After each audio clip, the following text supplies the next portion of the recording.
Game ઝોનમાં 3000 litre petrol ડીઝલનો જથ્થો કેવી રીતે પહોંચ્યો? આ સૌથી મોટો સવાલ. શહેર કોંગ્રેસ દ્વારા રાજકોટ જિલ્લા કલેક્ટરને કરાઈ રજૂઆત.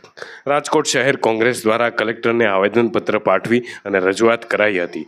રજૂઆતમાં જણાવ્યું હતું કે રાજકોટ શહેર ઉપરોક્ત વિષયે ટીઆરપી ગેમ ઝોન અગ્નિકાંડમાં થોડી મિનિટોમાં ભયાનક આગકાંડ માટે જવાબદાર ટીઆરપી ગેમ ઝોનના સંચાલકો દ્વારા બિનઅધિકૃત રીતે બનાવ સ્થળે સંગ્રહિત કરવામાં આવેલ હજારો લીટર પેટ્રોલ અને ડીઝલ તેમજ પ્રતિબંધિત નેફ્થા જેવું જ્વલનશીલ પદાર્થ જવાબદાર છે. ત્યારે આ બાબતે રાજકોટ જિલ્લા પુરવઠા વિભાગના જવાબદાર અધિકારીઓની ફરજ બેદરકારી અને આ જ્વલનશીલ પેટ્રોલ ડીઝલ જેવા પદાર્થો સપ્લાય કરનાર કંપનીની ગુનાહિત બેદરકારી સામે આવી છે.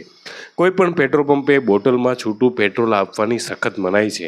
ત્યારે 3000 લીટર જેટલો જથ્થો પેટ્રોલ ડીઝલનો આ ગેમ ઝોનમાં કઈ રીતે પહોંચ્યો તેની તપાસ કરી અને કાર્યવાહી કરવામાં આવે.